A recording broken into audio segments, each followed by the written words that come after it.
Hi everyone, I just thought I'd do a bit of a tutorial, not a long one, just a fairly short one, on a couple of the most popular piping tips and different ways that you can utilise them that you might not have thought of, or if you're a beginner, simple ways that you can get something pretty out of two simple piping tips.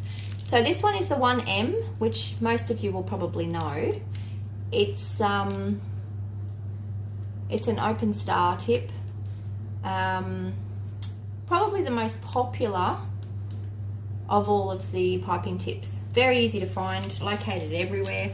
So I've got that one on the green. It's actually more of a teal colour, but it's turned into a darker green as it's darkened. And this one here, which is the 125 petal tip. Again, probably the most popular of the petal tip sizes, and most cake decorating kits will have a petal tip in them. Generally it will be about this size. Not always, the 104 is also very popular. But what we're going to do is, starting on my bench, which is here, I've got some cupcakes as well that we're going to play with a bit later, some caramel cupcakes. But for now, we'll just start by using these, and I'm just going to draw it straight onto here, scrape it off and keep going, just to show you some of the things that you can do with these tips. So starting with the 1M and this little, well, it looks much more teal in the picture. There you go. It's a gorgeous colour really, but quite dark for cupcakes. Not probably a colour that you'd normally put on a cupcake, but nonetheless, for today's purpose, it'll be nice and easy to see.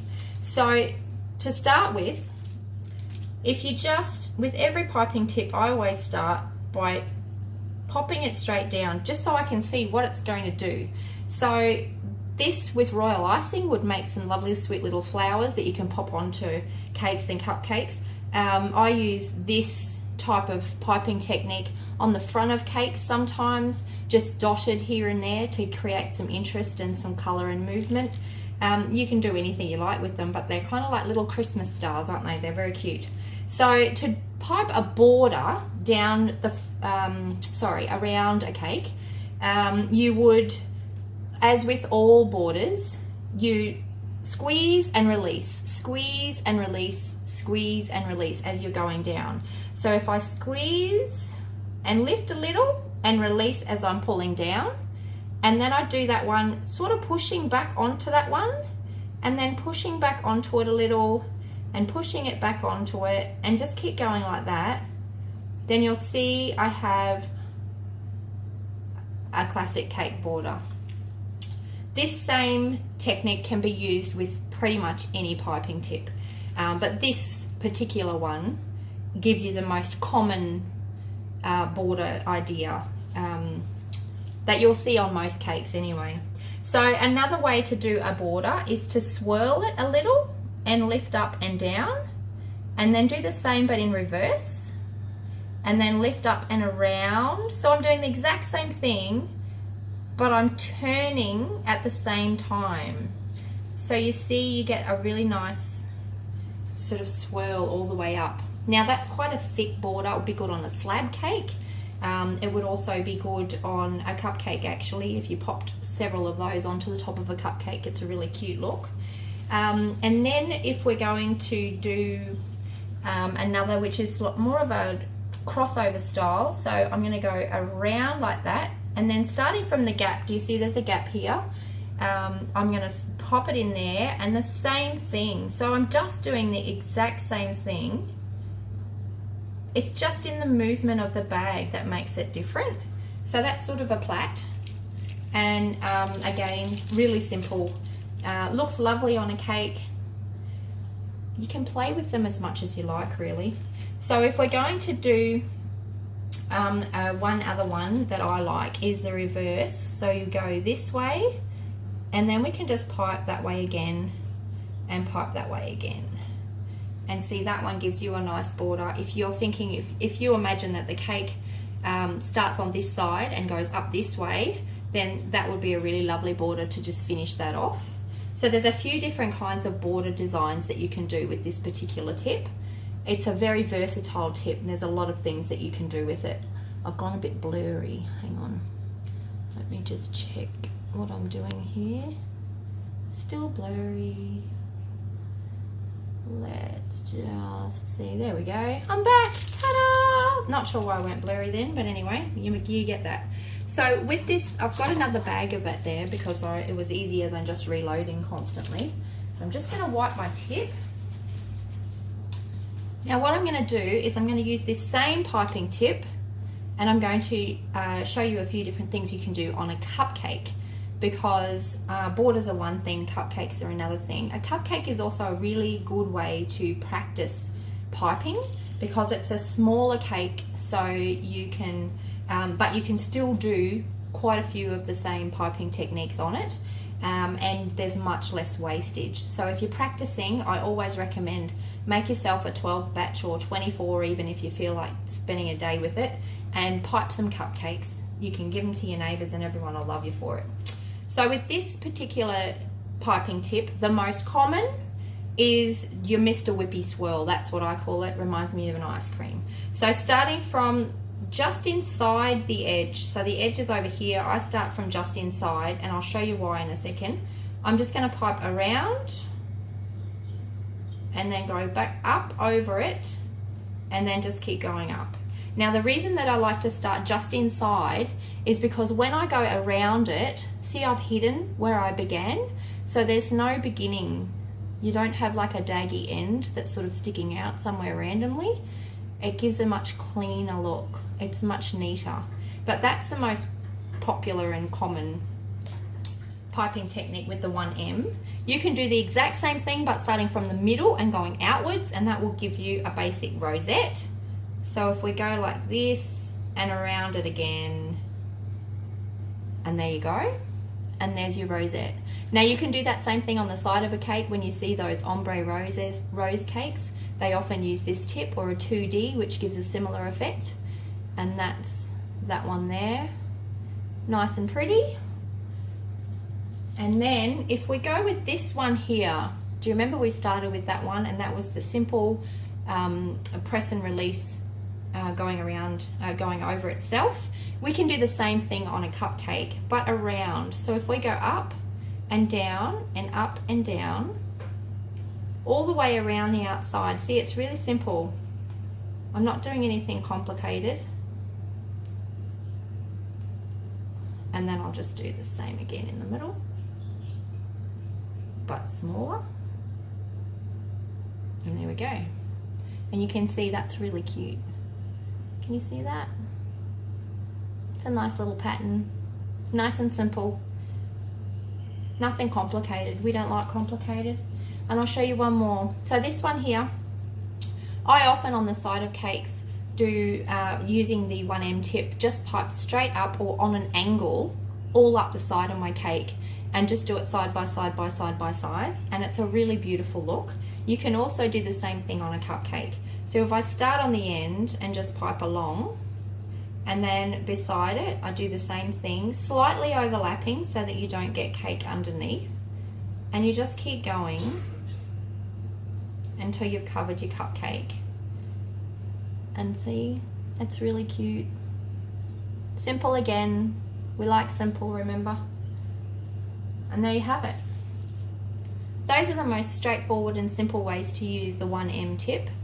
As you can see, you can have one tip and you can do all the different things. It's not difficult, nothing hard, and it's just really practice on pressure and movement, as in where you move your wrist, where you move your hand. That will dictate to you what the end result will look like. So I'm just going to clean this up using a scraper. Look at that. Ta-da! And then we'll go in and do it again. So if you've got a bench at home or even a chopping board or something that's nice and easy to clean, you could even just put a piece of baking paper down. You could do this all day long using the same batch of buttercream. It's a really good way to practice technique and just to get a feel for your buttercream as well, because buttercream consistency is also very, very important. You can have the best piping tips in the world, but if the consistency of your buttercream's not right, you're never going to get a good result. So now we'll move on to the petal tip. So the petal tip is called a petal tip because it makes petals. It's fairly obvious. So if I pipe just a straight line, you'll see we get a little bit of a wobble on. See, it's got a really thin edge and a thicker edge underneath. The majority of the time that you use a petal tip, you will be touching the thick end to the surface that you're piping onto, whether it's a cake or a cupcake or anything else. You'll use the thicker end to attach, and the other end will give you your decorative look. So if I'm using this to pipe a border, I normally will just do a bit of a ripple, and it's pretty much the same technique that we were just doing a minute ago, but I'm going all onto one side. So you could technically do it on both sides like we were doing with the other tip. So you see, all I'm doing is moving my wrist differently. Press and release, press and release, press and release. It's a bit of a love heart we're making there. It's a bit gorgeous. So that's a different way you can do it. Same thing, same exact one. I love this tip. So if we move on to cupcakes now, I'll just wipe my tip so you can see what's coming out of the tip the best. Now, the most popular obviously is a flower. So if we start by just pushing and releasing, it's all we're doing every time. It's the same movement, it's just in the wrist as to where you're directing that piping, and also how you're angling your piping tip. So you see I've got that on an angle that's almost parallel to my cake. I don't know if you can see it, but I'm holding it quite angled. And then I just go over again, same thing, just slightly smaller, not pushing out quite as much. But that just gives us that second layer. And there's a little flower. It's quite pretty and simple. So that's a really lovely flower. We like that one. And then the next one, on this one, if we go further out and in, more of a, well, I'm not sure what kind of flower, but if we go right out and right in, and right out and right in, all the way around, then we only need one, and each petal you'll see stands up on one side. That's the part that I haven't touched to the cake itself, and that's where I pipe the next one slightly under it, and just keep going until they're all full. And then you have a single layer, cute little flower. Again, nice and simple. This one is the last of the flowers that I'll show you. You can do, sorry, you can do a lot of flowers with this particular tip, but we'll just show you these three because these are the simplest ones, and then from here you work your way up to roses and things.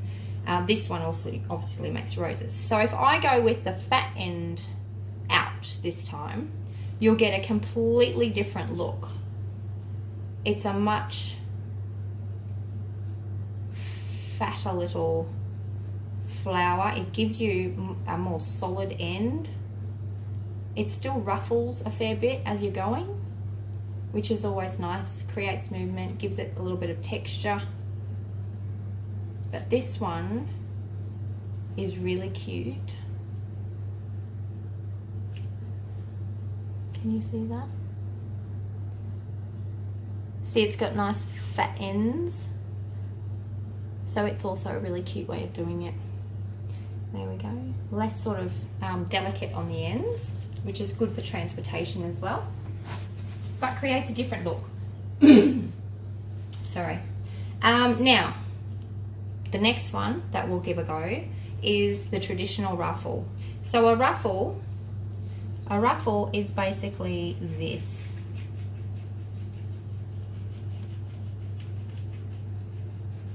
Now the pressure stays exactly the same the whole way through, but what you're doing is you're just wiggling your wrist slightly. You're not changing the pressure, you're not doing anything else to the cake or to the piping tip.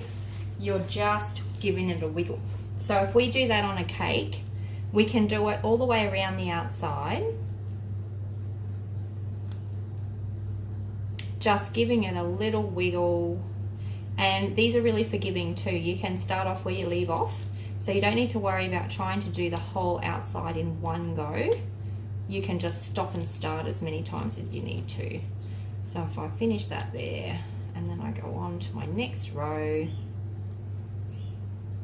wiggle, wiggle, wiggle, wiggle, wiggle, wiggle, and then you have a little ruffle. See our ruffle? It's a bit cute. Okay, and then you can do the exact same ruffle, which I'm going to do back with the other piping tip. That one's got a blockage. But just going across like this.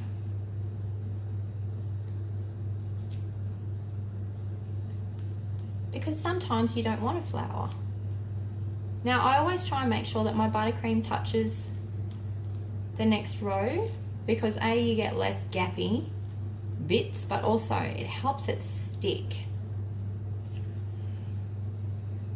Can you see that?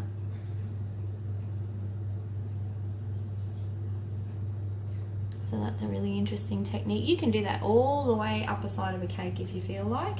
Entirely up to you.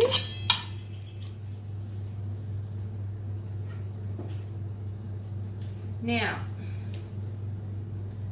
if we stick with this same one, I'm going to show you how you can use a few together. So these are all quite simple designs that you can do using those two piping tips. There's nothing complicated. It's all pressure and consistency. So this one here, I'm going to show you how to do, these colors are going to clash, so mind the overall look of it. You wouldn't pick these two colors together unless you're doing an Australiana theme. But if I go over here with a ruffle, which we just were looking at before, see there's just a little ruffle there. You can do this too. If you do on the side of a cake a little person, you can do this technique just to give her a little skirt. It's really cute. But anyway, I digress. Sorry, get a bit distracted sometimes. Now I've just piped two little ruffles on. Makes no sense at all to anyone. Looks like it's got wings. Anyway, and then what we do is I'll go in with this one and just do a little rosette there, and then just pipe some of those there, and then you have a cute little cupcake. Now admittedly these colors are not working very well together, so it would look a lot better with different colors, but it's very cute. Now if we go in with this one and we just do tiny rosettes, and then we go in with this one and we do little ruffles, same thing. We might put a little ruffle over here. See, you get a really cute little cupcake. You don't need to even put the ruffles on if you don't want to. There's 1,000 different things that you can do with these tips. And this is what I wanted to show you, was that you should never look at a cake or a cupcake and go, oh, that looks really complicated. That looks hard. I don't think I'm going to attempt it. Don't do that. Attempt anything. Try it once or twice, or in a lot of cases with me and cake decorating, try it 1,000 times. So I popped a little flower on there. It's a bit cute. And then we put a little swirl here, and then a couple of those, and one of those. And we've got a little cupcake with a flower on it. Terribly cute. These will all work a lot better with different colors, but nonetheless. I've got 2 more cupcakes. What can I do with them? Let's see. So, I tell you what. This is the beauty of cupcakes. You can do whatever you like. So if I just do an outward swirl, and then on the inside, I go up. See, anytime you put height around the outside, it will raise your flowers. And I'm getting green everywhere. Never mind. And it's got a little flower in it. Admittedly, it has got green all over it too, but nonetheless, it's pretty cute. So there's a lot of different ways that you can use piping tips that you don't think of when you first look at a piping tip. You know, you look at this and you draw a line with it and you think, oh, what am I going to do with that? You know, it's not always easy to kind of come up with new ideas, but I think that the problem that we have in cake decorating a lot of the time is that we're so used to doing things the way that we first learned, and we're so used to repeating ourselves over and over again and getting really, really good at those particular things that we sort of stop looking at what else we could be doing with the same tools. So, you know, we've already learnt the skills, and if you haven't learnt the skills, I've just shown you that it's fairly simple to learn them. But the thing is that you never stop learning when it comes to cakes. There's always something new to try. There's always, your imagination is the only thing that will ever get in the way of it. So if you sort of stop and you start thinking, oh look, I've learnt it all now, I'm done, there's nothing more that I can do, what you're doing is you're basically selling yourself short. You know, technique is one thing, but imagination is just so important when it comes to anything to do with cakes. Otherwise, you will end up creating for yourself not necessarily a niche, more a standardized set of work that looks the same from every angle and is a little bit boring. And you look at anybody, if you follow people on Instagram or Facebook or Pinterest or wherever else they're lurking, if you follow them, you'll see that the best ones are the ones that come up with new ideas all the time. So I'm not saying I'm one of those. Some of these ideas are not so new. But I do want you to have a bit more fun with the tools that you have and the skill set that you have. So have a bit of a play, and I'd like to see what you come up with. Thanks very much. Have a lovely day. Bye.